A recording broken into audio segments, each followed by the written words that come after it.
Bom, boa noite a todos, sejam todos bem-vindos. Hoje a gente está dando continuidade aqui ao nosso estudo na Amivale das obras de André Luiz e a gente vai dar seguimento hoje, né, com o livro Libertação, hoje o capítulo 12, Missão de Amor. Quem vai apresentar o capítulo hoje é o Dr. Bruno, que vai fazer a apresentação. E como de costume, a gente, no final, faz um bate-papo rápido aí, uns comentários a respeito do capítulo.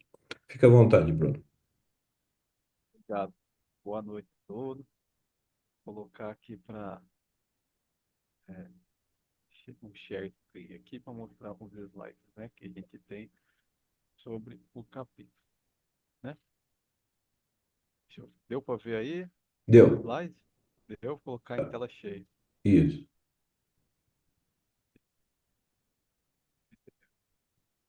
Foi? Tá dando para ver, tá ótimo. Tá? Ótimo. Beleza, então a gente segue aí, né, o nosso estudo singelo da noite sobre libertação, né? O livro do André Luiz, que a gente já comentou em outras oportunidades aí, para a gente, né, para mim, pelo menos, é dos melhores, né, das maiores obras do André Luiz, né?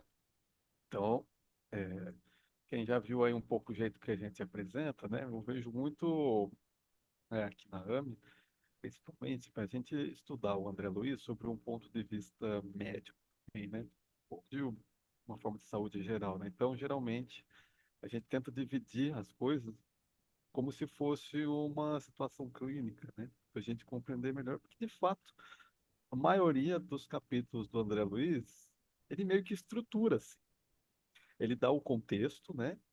Vamos dizer assim, uma anamnese, e dá os fatores que ele analisar aquela situação, como ele atua naquela situação e tem o desfecho. A maioria dos capítulos é assim, alguns fogem disso daí, né? Nesse aí em particular, a gente vai ver que no Missão de Amor, né? 12, do Libertação, ele vai ter duas atuações, né? Por conseguinte, dois desfechos. Que fica meio implícito ali. A gente vai comentar um pouquinho mais. Nossa visão de estudar o André Luiz não é tanto a gente seguir a ordem, né? Eu lembro aqui, eu não faço muito assim, eu não leio exatamente a ordem que está, né, no cronológica bonitinha, mas do jeito que dá para a gente entender melhor, medicamente, digamos assim, o que está acontecendo, né? Então, vamos lá. A gente tem que fazer uma contextualização rápida para a gente saber, né? O primeiro é a história, né? A amnésia. Por que está acontecendo o negócio? O que está acontecendo? Então, a gente vai lendo lá o Libertação, a gente sabe que ele e o Eloy, né? Os dois estão acompanhando o instrutor, que é o Rubio. E eles foram numa zona espiritual muito difícil para poder fazer uma missão de resgate, né? De alguns espíritos, em particular alguns, né? Uma lá que o Rubio quer muito bem, né? Muito cara a ele. Isso é muito importante a gente lembrar aqui agora. Então, eles estavam lá ajudando a Margarida, que tem um obsessor. A gente colocou uma figurinha de obsessor, né? Que é o do Divaldo. Mas só para ilustrar. Então, tem lá os obsessores que ficam em cima, né, da Margarida que ele quer ajudar. E eles chegam lá, desde aquela zona, tem lá o chefe, a figura do chefe desse grupo vingativo, né? Tudo é uma questão de vingança, de ódio, de não perdão. É um ciclo vicioso de sofrimento para todos os envolvidos. É isso o que o Gubo e o André Luiz estão tentando quebrar. Eles querem resgatar, né? E aí você vai lendo o livro, você vai vendo, pô, tem diversos embates e tal, você vai aprendendo junto com eles, mas até agora eles não conseguiram nada. A partir desse capítulo, o 12, tem uma reviravolta fantástica na história. E a gente vai ver, né? A gente percebe isso daí, né? Então, Saldanha, né? Aí, tá escrito Sandanha, né? É Saldanha, né? Seria aí no, no slide, né? A gente corrige depois no barro. Mas Saldanha é o obsessor. Ou um dos principais obsessores, que o chefe lá anterior, né, o Gregório, tinha colocado a comando para aquele caso da Margarida, né? É, então eles estavam acompanhando esses obsessores ali. E até então o instrutor Rubio não tinha exatamente feito uma coisa assim. digamos, uma estratégia para mudar a situação da Margarida. Ele estava acompanhando, estava observando, estava aprendendo, estudando o caso e tal. Apesar de ele ter atuado de algumas outras formas, né? Mas aí, a gente se recorda que eles estavam fazendo esse acompanhamento todo aí. Inclusive, eles, no último capítulo, tinham tentado levar ela para um médico, psiquiatra lá e tal. A menina recebeu um diagnóstico ruim e ficou mais abatida. E eles estavam comemorando a vitória, aparente, né, vitória, sobre o estado físico, mental e espiritual do menino, que eles queriam resgatar, inicialmente, né? Então, estavam lá comemorando. E daí, nisso, o Saldanha sai, né? Ele fala que vai lá visitar um filho dele que está hospitalizado. E aí, para surpresa, né, do André Luiz, olha, o instrutor, o Rubio, fala o seguinte, né? Ah, deixa a gente acompanhar você, né? Vamos junto com você, né? Então, o instrutor pede permissão para o obsessor, né? Lembrar que ele estava ali acompanhando, né? Junto. Para acompanhar o obsessor visitar um filho dele que estava internado em outro lugar, né? Num hospício. Olha só.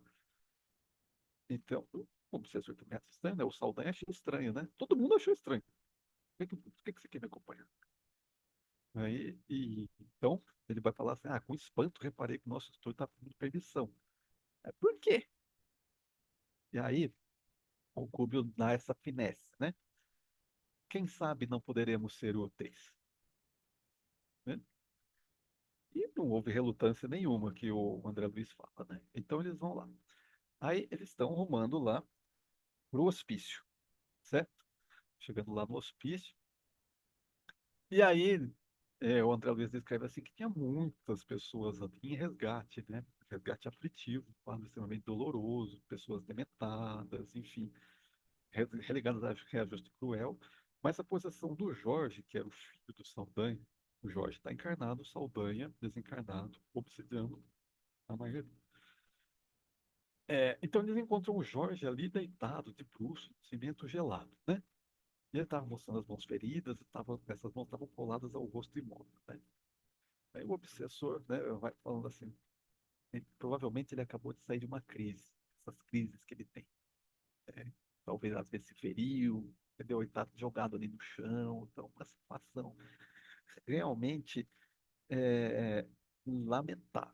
Mas o André Luiz diz o seguinte, não é nem tanto o estado do rapaz, que de fato era muito grave, que chamava a atenção, mas no plano espiritual, o que estava chamando mais atenção eram agarradas a ele, as duas entidades que estavam agarradas a ele, que também estavam no chão jogados, né? Conta assim, né? Então, contudo, não era o rapaz deslocado, abatido, que estava esperando compaixão, né? Mas estavam ligadas, né? A mãezinha e a esposa, que já tinham desencarnado também, ao círculo vital dele, quer dizer, elas estavam meio que imbadas nele ali, e estavam absorvendo os recursos orgânicos dele, ainda que fosse de uma forma inconsciente, porque o André Luiz vai explicar, olha, elas estão no estado letárgico ali, né?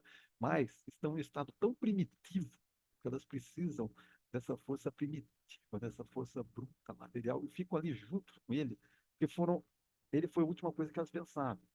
Se ligaram a ele de tal sorte que estão ali num processo de hipnose absoluta. Ele vai explicar aí mais frente, né? Então elas jaziam estiradas no chão, letárgicas quase, como se houvesse atravessado um violento acesso de dor. Então você imagina a gente, né? Do ponto de vista físico, tem um rapaz ali. Agora, do ponto de vista espiritual, não é só o rapaz. Você tem outras duas que estão ligadas a ele num processo de reajuste difícil. Uma, né, que foi a esposa se suicidou. Então olha só a gravidade que a gente vai vendo por aí, né? E daí, pulando aí um pouco algumas partes, né? Só para a gente entender a situação. O André Luiz vai comentar aqui mais para frente alguns parágrafos. Exatamente isso daí, né? Olha, é, eu contemplei essa paisagem ao redor, né? E comecei a pensar o seguinte, naquela que a gente estava, que a gente tinha ido para tentar, né, fazer alguma coisa para ajudar a Margarita, né? E ela estava na casa dela, entendeu? Tá uma situação, digamos, estável, né? Agora ali você tá, poxa, primeiro é o local. O local estava meio que abandonado. Ah, eles querem assim que era um cubículo que o rapaz estava trancafiado. Deu uma cela suja, imunda, muito pequena. Então, começa por aí. Segundo, né, você estava cheio de entidades ao redor que descreve com um aspecto repugnante, animalesco. Então, quer dizer, precisa tentar fazer alguma coisa nessa situação. É muito difícil, né? Além disso, ele descreve a atmosfera é como se fosse envenenada. Não vai falar esse termo, mas ele vai falar assim, é uma atmosfera que está carregada, saturada. Tem várias situações obsessivas ali. Então, é muito mais difícil você fazer qualquer atuação, André Luiz monologava com ele mesmo assim, aí, do que lá na casa da Margarida. Então, né, mais uma razão, né? Por que que o instrutor quis ir ali? Aí, bom, aí a gente entra na parte do diagnóstico. Então, essa é a situação que a gente encontrou. Então, a gente tem o rapaz ali, é obsidiado, tem duas, né, entidades junto com ele, que foi a mãe e foi a esposa, sugando as energias vitais dele. E o Google vai analisar essa situação e vai falar assim: olha, o André Luiz, né, comenta, fluidos semelhantes a uma massa viscosa. Né? Então, a gente lembrar sobre a questão dos fluidos, que o Allan Kardec explica no livro dos Espíritos, né, e também dos médicos, que o espírito pode mobilizar esses fluidos com muito maior facilidade. O André Luiz chegava a ver esses, e ver, né? Sempre escreve esses. Então, tinha umas fluidos que pareciam uma massa viscosa que estava cobrindo todo o cérebro até a extremidade da medula. A gente colocou aí uma figurinha da medula para a gente entender. Quer dizer, praticamente o corpo inteiro, todo o órgão nervoso, né, o sistema nervoso central desse indivíduo estava cometido por essa massa viscosa que ele descreve aí, ainda que espiritual. Só que com dano físico, com dano mental, ainda que fosse mental. Mas você tá vendo ali no corpo o paciente uma completa loucura, né, uma esquizofrenia, que seja, né? Às vezes crises epilépticas. Isso se acentuava ainda mais zonas motoras sensitivas, né, né, que ele fala. Quer dizer, ainda tinha locais, né, giros, áreas cerebrais em que essa massa se acentuava ainda mais. E era exatamente o que, no caso desse rapaz, zona motora, tudo assim, que condiz com esses estados, né, de ataque. E daí volta, né, aquele obsessor que era todo maléfico, o André Luiz vai falando, né, um sujeito alto, forte, assim, um aspecto de raiva, tudo. Ele muda, já começa a mudar o semblante, né? Logo quando vê o filho, começa o olho a ficar um pouquinho cheio de lágrimas, né? Aquela, toda aquela figura de muralha, de solidez maléfica, começa a cair para uma coisa que, poxa, ele tem um filho, sabe? Ele está sofrendo com isso. E aí ele comenta assim, olhando para as duas moças, né? Para a mãe e para a esposa, né? Do rapaz. Estão loucas. Ele vai comentar, louco, eu já tentei falar com elas, já tentei tirar elas daqui, já tentei carregar elas, elas voltam para ele, né, para o rapaz, como se fosse um imã. Então, quer dizer, o próprio obsessor da Margarida tentou resgatar essas moças, mas não conseguiu. Então ele tentou do jeito dele. Tentou conversar, elas não entendem, tentou tirá-las do trânsito, elas não saem, tentou tirá-las dali, elas voltam para aquele lugar. Então ele termina falando, olha, elas estão loucas em uma situação que eu não consigo passar disso, né? Aí o Google entra, né? E aí ele vai falar, o que está acontecendo aqui é uma hipnose. Você tem um fenômeno aqui de hipnose muito fenômeno obsessivo, característico de hipnose. Então, elas, como já foi falado, se juntaram com o rapaz, pensaram nele por último, se ligaram naquele ciclo vital dele, estão assumindo aquelas energias vitais dele, se demorando numa certa. Ele vai explicar aí para frente, né? Vamos dizer, uma concha que elas formaram para si mesmas nessa situação, não sai disso. Então você tem uma auto-hipnose e hipnose do capaz. Então você tem aí três pacientes, né? São três. Tem um encarnado, dois desencarnados. Os três sob hipnose. Olha só, né? E aí ele vai fazer uma figura, né? Que a gente falou sobre concha aqui. Ele usa essa figura da mariposa, né? Do Bombex Moya. Coloquei uma figurinha aí. É, ele vai explicar assim. pela ausência de trabalho mental contínuo, bem coordenado, né, não expeliram o que ele chama de forças coagulantes desse desalento, desse sofrimento, que elas mesmas produziram, se alimentam das energias do inferno. Drenado incessantemente das reservas psíquicas, o doente, hipnotizado por anos, vive alucinando, em desespero, e essas crises dele são naturalmente incompreensíveis para todo mundo que está em volta dele. Ninguém está entendendo nada. E acabou sendo internado ali no hospital. Então veja esse termo interessante que ele usou sobre forças coagulantes do desalento, né? Quer dizer, esse trabalho,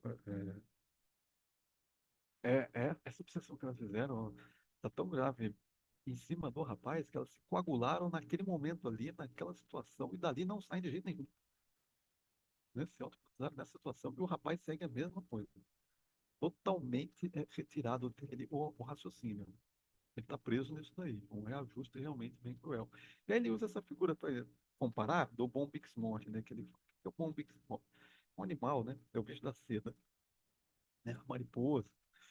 Então, o que que acontece? Você tem lá a larva, né? Eu não sou especialista nisso, mas ela, conforme ela vai formando a seda, né? Ela se envolve no casulo. E aí vai ficando. E aí, dependendo da situação, ela fica presa ali mesmo. Finalmente, não vai sair para transformar na mariposa, ela tem que usar uma série de enzimas proteolíticas para quebrar aquela carapaça, que ela mesmo se prende e não consegue se mexer, fica de tal sorte assim, imobilizada mesmo. É nesse momento que o pessoal, inclusive, mata o bicho, né, para poder pegar a seda. Então, a figura é mais ou menos o que está acontecendo aqui. Elas estão se matando, presas no próprio casulo. Essa é a figura que ele usou. Então, você veja como esse processo de hipnose atua, né, prendendo os três, verdade? Particularmente o rapaz, né, que tá aí na esfera encarnada, né? E aí, aí agora que começa o legal do capítulo, né? Isso daí foi grande tchan, né? O, o Rubio vai começar a atuação. Então a gente já viu a situação, o jeito que é. A gente sabe que o diagnóstico é hipnose, né? Em cima da esquizofrenia, da epilepsia, enfim. Diagnóstico possível que tiver um rapaz ali. Mas o Rubio vai atuar, dar a terapia dos três. E todo mundo fica impressionado, porque o, sem falar nada, o Rubio simplesmente sentou no piso, piso gelado, aquela coisa toda que a gente já viu ali, num gesto de extrema bondade, acomodou no regaço partinal as cabeças das três personagens. Quer dizer, estava o rapaz caído e estavam as outras duas do lado dele. Então ele sentou ali e colocou no colo os três. Né? Se impressionava com aquela cena comovente de dor. E aí ele endereçou um olhar amigo, né, ao obsessor, né, o algoz, né, da mulher que ele queria salvar, o Gúbio. Né? Quer dizer, então, ele ia ajudar as pessoas que o inimigo, digamos assim, amava. Olha só. E quando ele fez isso aí, o Saldanha olhou para ele espantadíssimo e falou: Ué, o que está acontecendo, né? É. E aí o Gubi fala assim: Saldanha, me permite fazer algo em benefício dos nossos? Né? E aí ele, impressionado, falou: Poxa, claro, né? Eu já tentei tantas vezes, né? Tenta, ele fez um sorriso tímido ali, não, por favor, né? E aí, qual que é o primeiro ensinamento que a gente tem aí, né, de terapia? O André Luiz vai explicar. Voltando para aquele parágrafo que ele falou, poxa, eu pensei assim, né? Como é que eram as diferentes situações? Na casa da Margarina tinha muito mais, o ambiente era melhor, não estava tão saturado, a identidade não tinha tantas, tinha só duas, né? Três, quatro. E aqui, pô, tinha um monte de entidade, um ambiente saturadíssimo, um magnetismo horrível, um bico ainda que estava fechado, estava sujo. Quer dizer, era muito mais difícil de você atuar. Né? Então, ali ele estava atuando e aí o André Luiz monologava com ele mesmo, né? Por que motivo, né, que o nosso orientador não tinha operado essa atuação no quarto lá da senhora, né? Que ele amava pro filho. E ali ele estava se entregando, quer dizer, ele tinha poder para fazer isso lá, mas ele não fez. E aí, pelo contrário, ele quer ajudar o filho do inimigo. Olha só, né? E ainda num local que não dava, sem condição para fazer. É tipo a gente querer atender, né, sem instrumento nenhum, sem estetoscópio, sem nada, numa rua escura, à noite, que tá um frio, e, sei lá, tem um lobo, e a gente tá sem luva, e o paciente tá gritando ali, sabe? Mas assim, e esse paciente ainda é filho do nosso inimigo. Entendeu? Mais ou menos. Então, o André Luiz fala assim, isso calou fundo na minha alma, né? Por quê? Porque ali eu comecei a entender muito mais esse ensinamento evangélico, amo o teu inimigo, ora por aquele que te persegue, perdoa até 70 vezes 7. Quer dizer, o instrutor estava ajudando o inimigo da própria filha. Olha só que isso é meio maluquice, né? Isso é ser cristão. Agora, olha o legal como vai, né?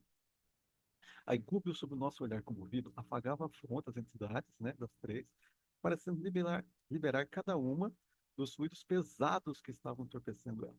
Profundo batimento. E daí perguntar a Saldanha, posso orar? E daí o Saldanha, você acredita nisso, né? Essa panaceia aí? Aí, vai lá. E aí, é o segundo ponto da terapêutica, né? A, a oração, né? Então, ele faz uma oração belíssima e que logo lá nos primeiros versículos dessa oração, né? Ele fala assim, Senhor Jesus, nós te vemos amigo. Há sempre quem peça pelos perseguidos, mas raros se lembram de auxiliar os perseguidores, né? É, é, então, veja, ele já faz a oração pedindo pelos perseguidores, que é o que? É o Saldanha, né? É o Gregório, né? Enfim, o pessoal que estava ali tormentando a que seria a vida espiritual dele, né? Digamos assim. E no finalzinho, né? Nos últimos, ele vai falando assim: olha, o Senhor beneficiou aqueles que não creram em você, né? Porque surgiu para os discípulos que fugiram, né? Legou o tesouro do conhecimento aos que se crucificaram. Então, por que que nós, míseros velhos do lodo ante uma estrela celeste, recearíamos estender nossas dadivosas mãos àqueles que também não entendem? Aí ele fala tudo isso e volta para o Jorge, né? Para o rapaz que está ali caído, encarnado, e diz o seguinte: Jorge, levanta-te. Né? Tal qual Jesus falava também, né? Levanta. E enquanto ele falava, começou a refletir tudo, assim, né? E o André Luiz ia falar que ele estava se transfigurando durante o negócio. Aí, mãos invisíveis, parece que lançavam luz dele para tudo quanto é canto, assim, todo mundo ficou embasbacado. O Saldanha, falando que está falando, foi indo para trás, né? O obsessor foi ficando acuado, assim, estupefato, né? Então, aí o que acontece? A interferência do benfeitor quebrou os elos que prendiam, né, as parentas, né? A esposa e a mãe encarnada, e liberou ele da economia psíquica. E o rapaz levantou, de fato, ele falou: levanta, o rapaz levantou com total domínio do raciocínio, rapidamente. E aí o Saldanha ficou assim: "Ah, meu filho sarou, ele começou a gritar e tal. O rapaz não registrou isso, né? O obsessor desencarnado, ele encarnado, ele registrou, mas foi maquinalmente assim, se acomodar ali no leito dele mesmo, levantou do chão. Uma coisa fantástica, simplesmente fantástica, né? Então, quer dizer, possivelmente aquele rapaz ali já tinha tomado processos remédios, às vezes choques, né, que faziam, mais ainda, né? Dentre outras coisas que não adiantavam nada e, por exemplo, uma oração singela, um ato de amor do instrutor, deu a razão para ele, quebrou aquela hipnose que estava.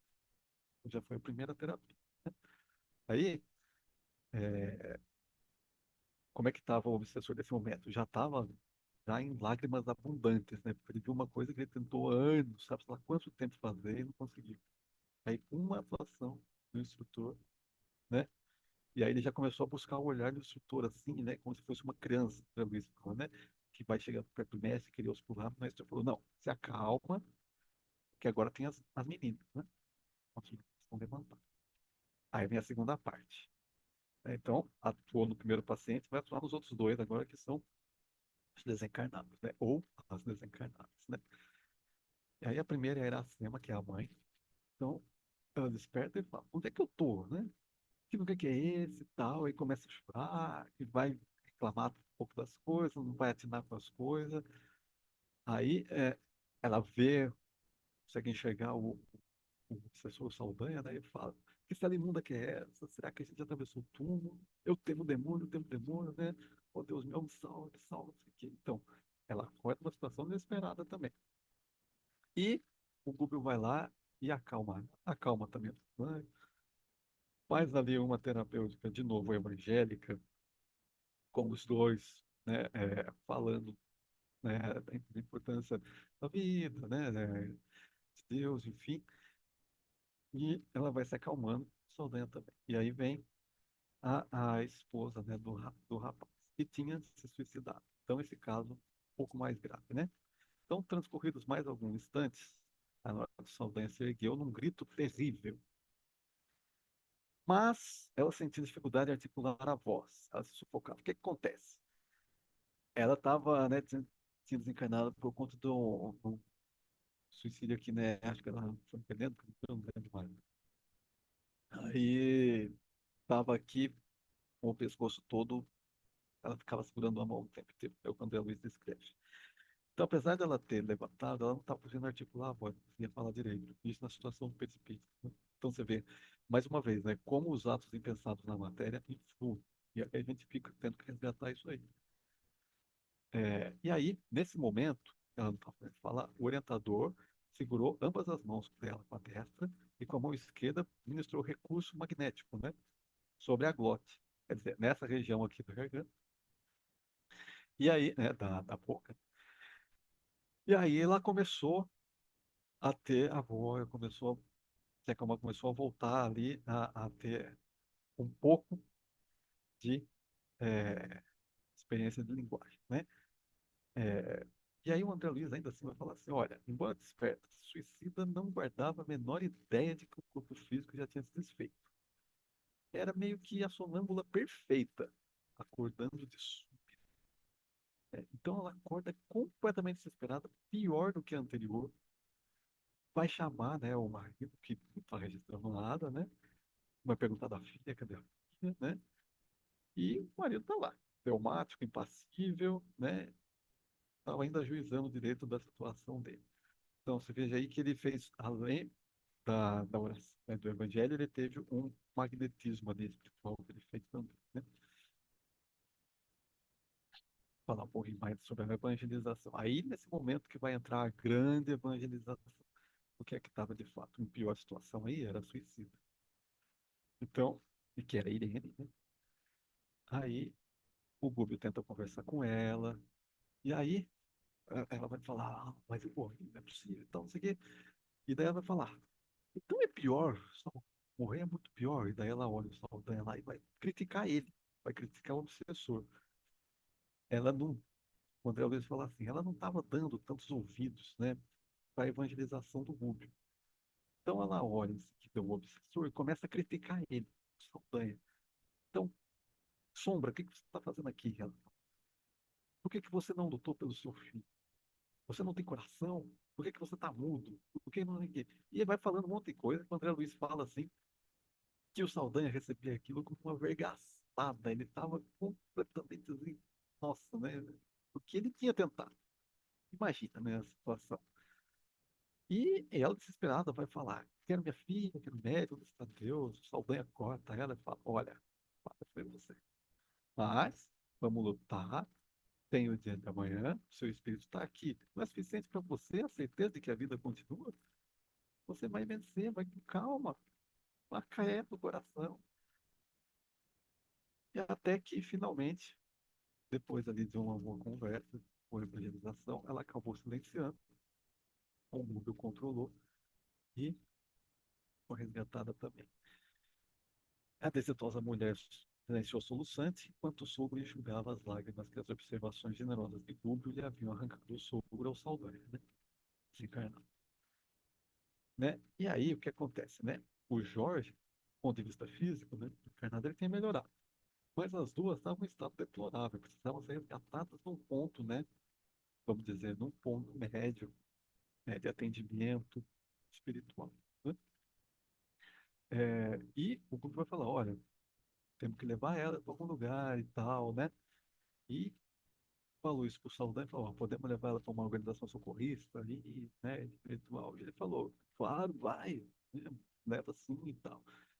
Saldanha estava completamente reconhecido, então aquele algoz, aquele obsessor, duro, gélido, mal, um olhar assim de raiva, de rancor, de ódio, que não pensava duas vezes em causar um sofrimento atroz aos outros, que a gente já viu nos parágrafos passados, em particular a Margarida aí, né, que era filha do juiz que tinha, que ele queria se vingar.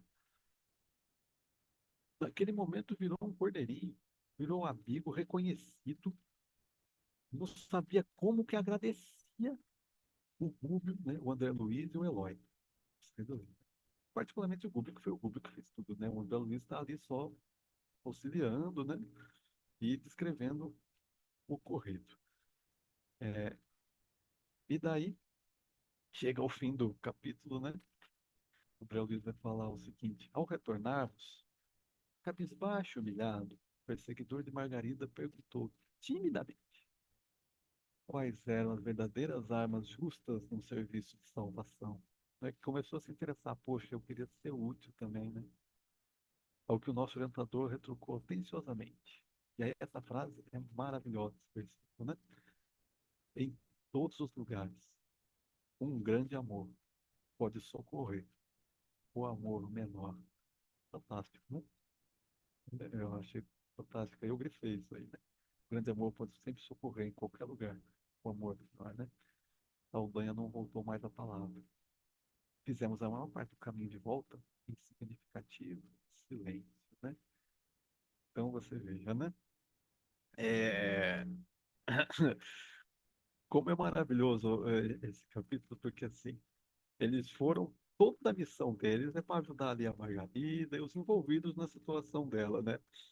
Que a maior parte está desencarnada, inclusive o próprio Gregório, que é o grande mandante. Agora, o Saldanha era o grande obsessor, vamos dizer assim, o grande capataz, né? O cara que manda, que desmanda e tal, que é o durão, que é o mal. E, no entanto, o Rubio não fez nada até então para ajudar ele, Saldanha. Quer dizer, ajudou ele, filho dele, né? A nora, a mulher. E com isso, ele desarmou o Saldanha.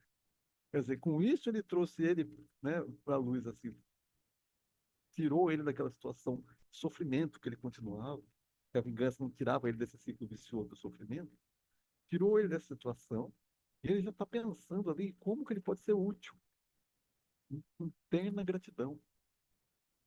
Claro, ele viu a função da oração, né? Como que faz maravilhas, né? A evangelização, né? O magnetismo. Percebeu como tinha coisa para ele fazer. Agora, como disse o André Luiz, o grande ensinamento é o evangélico, né? Do perdão, de você, né, se bater no você monstruoso, se virar a capa para você dar, você anda ainda, se for você andar 1.000 passos, você anda ainda 10.000, enfim. É, amar até o inimigo é algo que é totalmente contrário ao egoísmo, ao orgulho. Portanto, é o ato máximo da caridade, é o que o Cristo não cansou de exemplificar. E é, de fato, o caminho para a verdadeira felicidade, que está no mundo dos espíritos, que é o mundo de verdade, né, da vida. Então, a lição desse cara, esse capítulo é belíssimo, porque até então isso não tinha acontecido no livro. A partir desse capítulo, a história começa a mudar. Porque o amor vai converter esse ódio, essa indiferença do coração dos algozes e resgatar todos. Aí daí pra frente é legal pra caramba. Daí pra frente é legal pra caramba. Esse livro é muito bom. Né? Então, assim, o que, que tem de lição que o André Luiz traz também que eu peguei assim, na minha opinião, né? Então, né, ó, a gente tem que aí esquizofrenistas, né? Esquizofrenia, tá? Várias situações psíquicas, né? Inclusive essa do hospício, muitas delas podem ter a ver com esses quadros obsessivos, né? A hipnose como um fator importante, né, para se pensar também, às vezes, não só desencarnado, mas também entre encarnado, né? A oração como terapia e, de novo, o evangelho, né? também de uma forma terapêutica importante, muito importante, né? Recentemente teve, né, no dia 27 de março, teve aquele artigo, né, que exaltou Allan Kardec na revista Psiquiatria, né, revista americana, né, em inglês, né.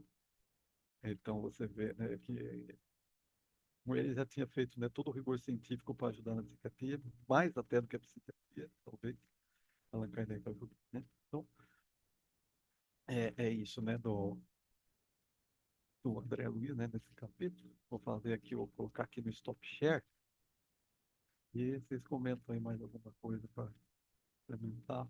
Mostra o sim dela, se ele falar aí.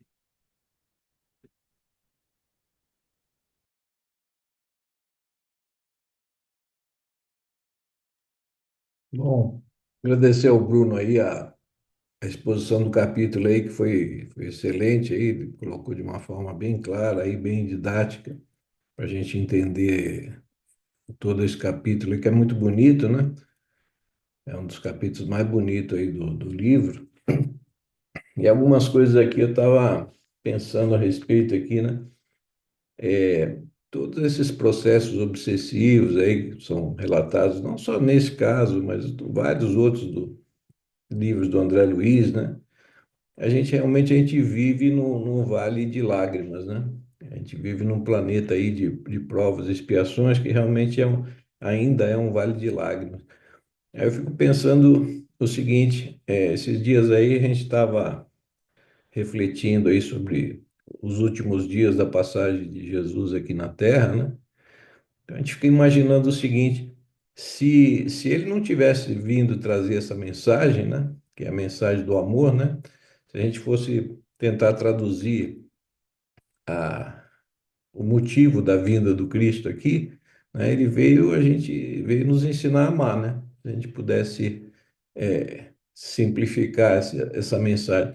Imagina a condição que a gente estaria hoje, que já é difícil, se a gente não tivesse recebido, né, do próprio Cristo essa, essa mensagem de amor, né? Todo esse conteúdo do Evangelho para guiar a gente pra um mundo melhor, né? Então é como ele diz, bem-aventurados os aflitos, né? Que serão consolados, né? Então a gente ainda vive num vale de lágrimas, onde ainda existe muita dor, muito sofrimento, mas essas aflições, na realidade, são experiências que são necessárias para o nosso crescimento, né? Através das escolhas aí que a gente fez anteriormente, que às vezes não foram muito boas, e a gente está tendo que experimentar esse tipo de experiência para o nosso crescimento, né? Então, como ele diz, a gente está sofrendo, mas como ele diz, bem-aventurados os aflitos serão consolados. Mas é através dessas experiências que a gente vai atingir a consolação, né? Vai atingir o nosso crescimento espiritual, o nosso progresso, a nossa evolução espiritual, né? Então, essa mensagem do amor aí que o Cristo nos trouxe, né? Como ela é tão importante, né? Como ele diz, o amor ele cobre a multidão dos pecados, né? A gente vive ainda nesse mundo que tem muita dor, muita injustiça, né? Existe muita injustiça, mas não existe injustiçado no mundo, né? Então, às vezes a vítima de hoje foi o algoz de ontem, né? Como a gente vê nesses casos aí. E esses processos às vezes são dolorosos e demoram, né? Demoram a se resolver, né? Como aquela frase que o Bruno colocou, né? Há sempre os que pedem pelos perseguidos, mas raros se lembram, de auxiliar os perseguidores, né? A gente vê isso no nosso próprio dia a dia mesmo, né? Assim, a gente vê esses políticos corruptos, esses ditadores, esses déspotas, em que a gente, em vez de enviar vibrações, que eles já estão numa situação espiritual difícil, em vez da gente enviar vibrações, às vezes, positivas, para eles conseguirem ter uma melhora dessa condição, a gente envia mais vibração negativa ainda, né? É de ódio, de revolta. Então, assim, a gente ainda também não aprendeu a lidar, né? Assim, e todos nós, né, somos necessitamos de misericórdia, né? Quem não precisa, né? Então, lembrar um pouquinho desses espíritos endurecidos que ainda estão na ignorância, na maldade e que precisam também, mas são filhos de Deus tanto como nós, né? E vão chegar no mesmo lugar que a gente vai chegar. Todos nós estamos no mesmo barco, né? Então, assim, essa mensagem de solidariedade, fraternidade com todos, né? Assim, eu achei bem interessante isso nesse capítulo. Pode resgatar, né? Ajudar talvez aquele que esteja em posição ruim, com amor você traz ele para posição boa, né? Que foi o que aconteceu aí, né? Como no caso Boa até noite. do obsessor, antes da Cláudia falar do obsessor lá do Divaldo, né? Que Sim, obsediou ele a vida também. inteira, que ele tem isso.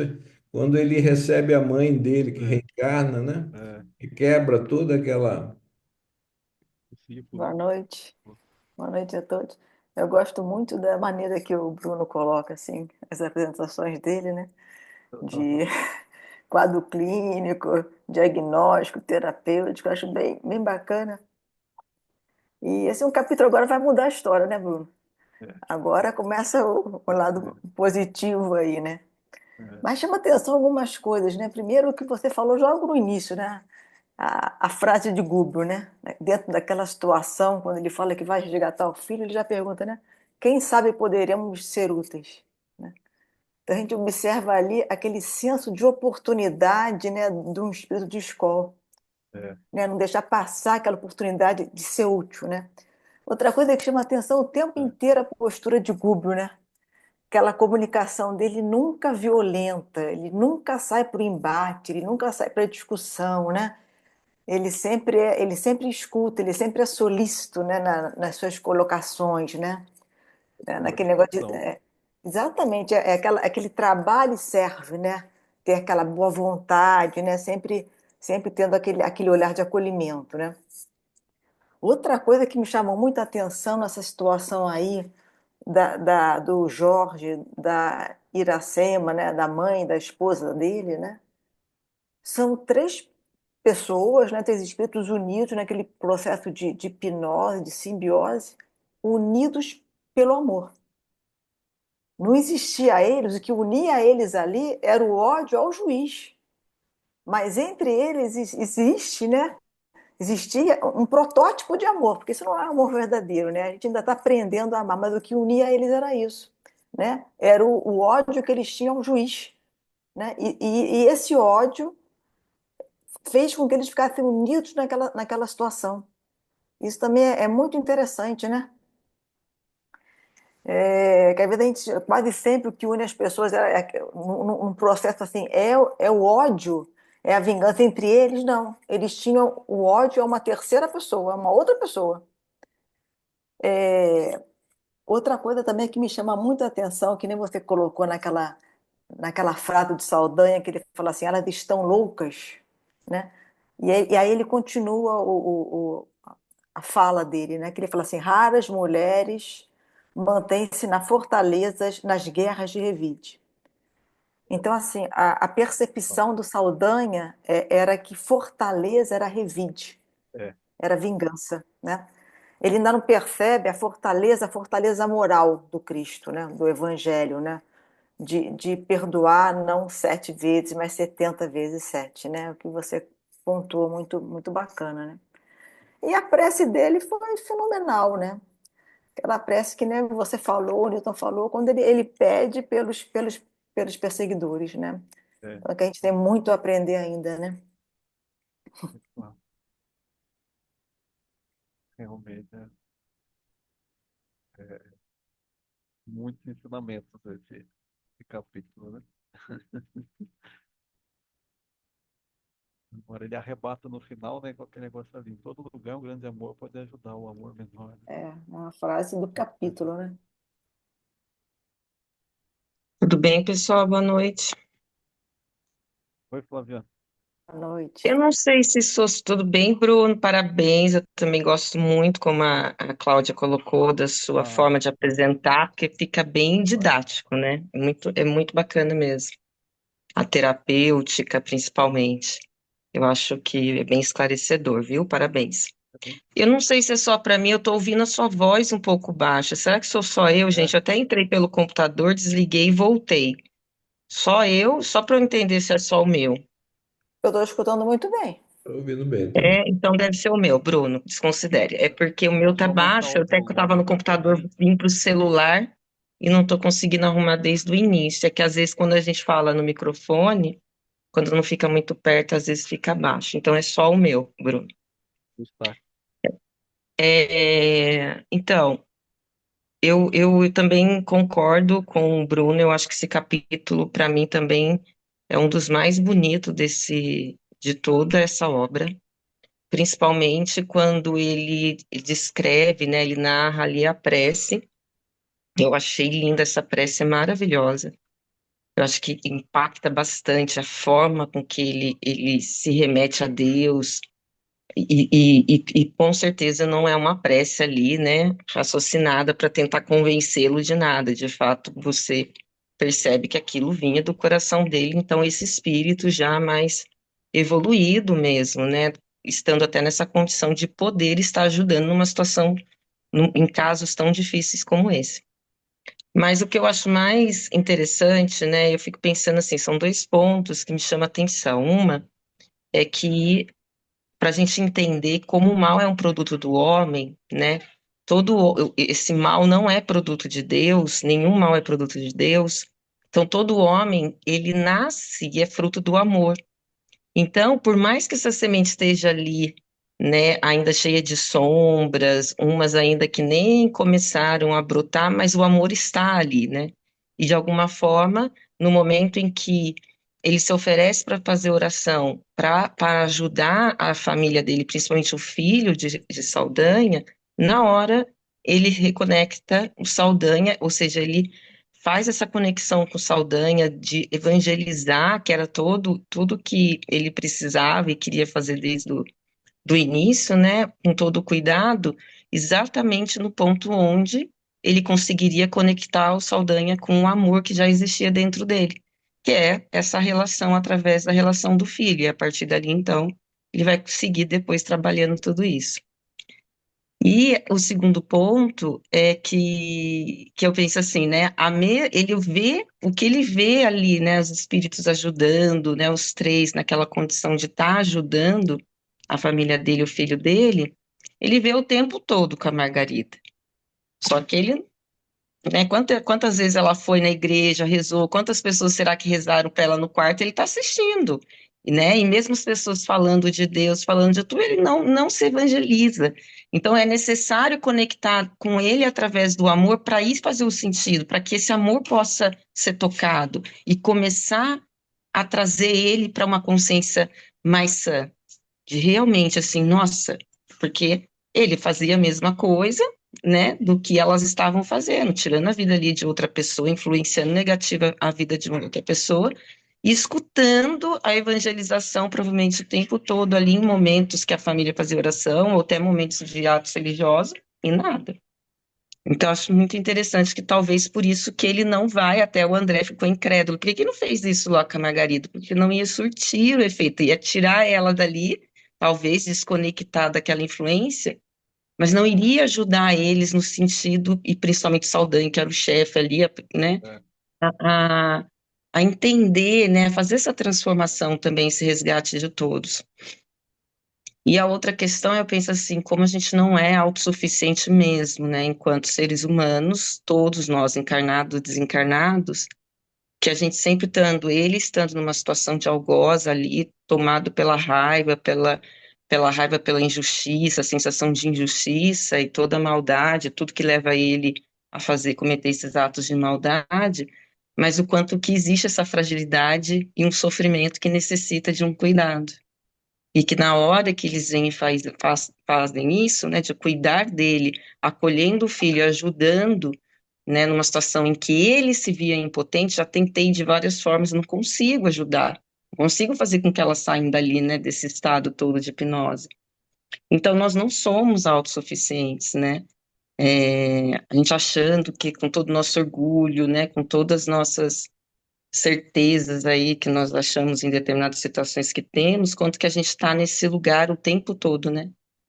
Uma hora você tem a condição de fazer e acontecer, e outra hora você sempre vai precisar ser ajudado, ou seja, essa fragilidade sempre vai estar presente no ser humano, e nenhum espírito está livre disso, né? Dentro dessa nossa condição, né? Porque por Todos nós nos vezes eu fico ajudamos, né? pensando, desculpa, Bruno, pode falar? Não, eu disse que por isso todos nós nos ajudamos, né? A gente caminha Sim, junto.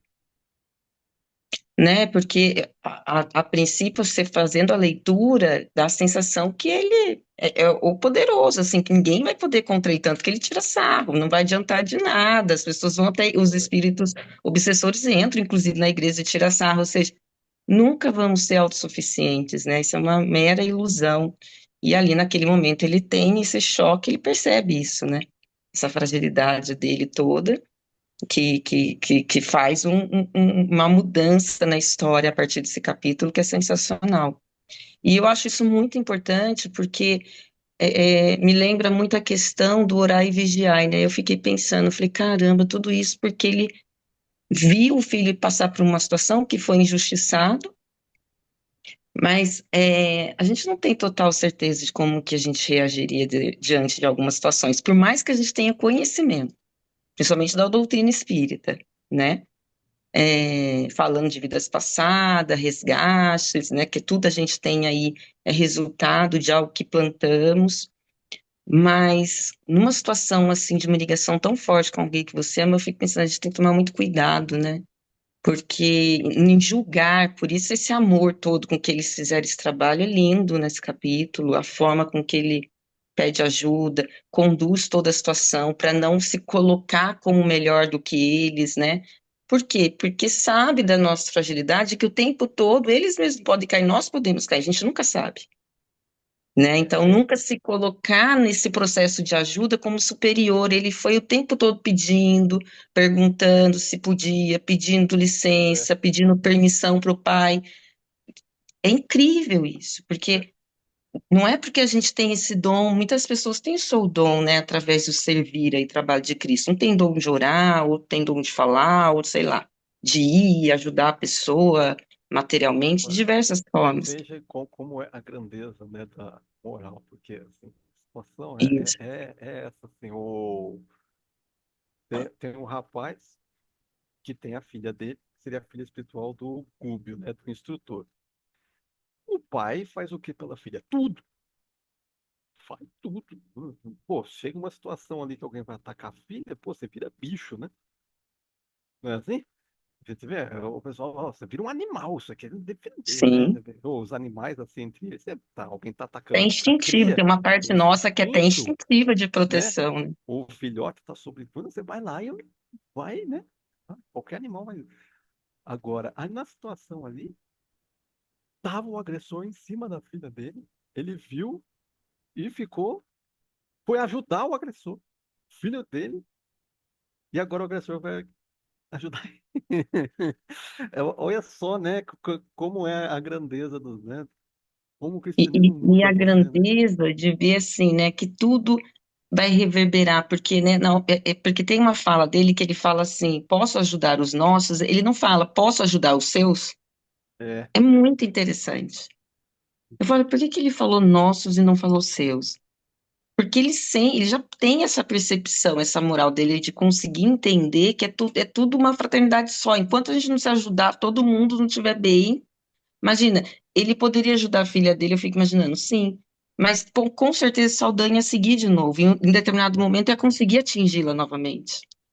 Então seria só por determinado tempo, ele né? aparece. Então esperar, ter essa paciência de esperar. E com certeza, como o André fala o tempo todo assim, que ele estava o tempo todo com afeição. Você percebia que ele não se entristecia, não se entregava à tristeza, mas estava triste de ver a filha passando por isso. Mas não deixou que aquilo fosse à frente.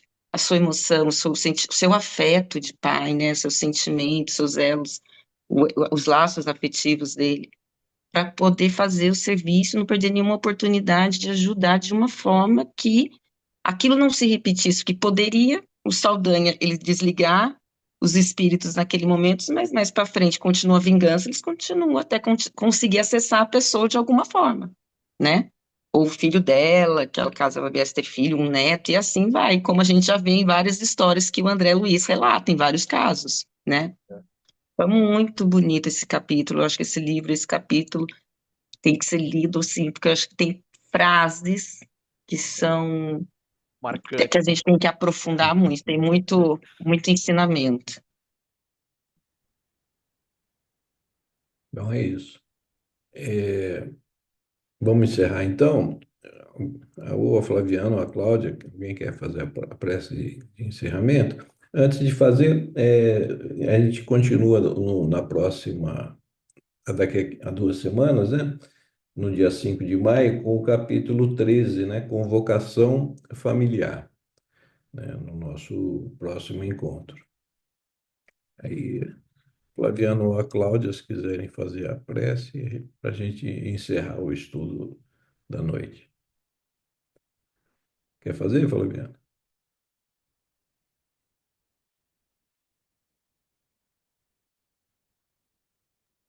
Ai, desculpa, apertei uma coisa que sumiu tudo. Posso fazer sim. E antes de encerrar, só para lembrar da live quinta-feira agora no Instagram, né? Pode ser que tenham pessoas que vão assistir isso tudo depois, né? Amanhã, depois. Que agora nós vamos ter nessa quinta-feira a nossa live falando sobre espiritualidade e saúde com o Dr. André. Então, convidando todos a participarem aí desta live, que vai ser imperdível, muito bacana o tema. Um novo conceito de vida, achei muito interessante essa temática.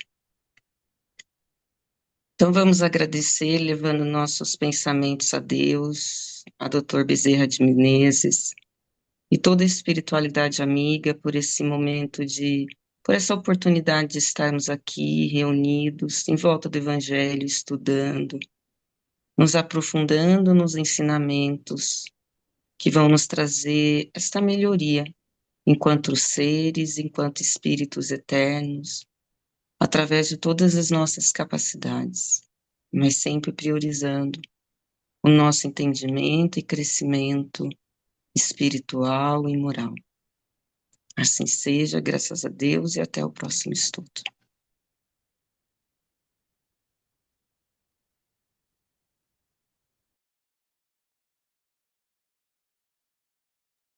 Você está sem som, Newton.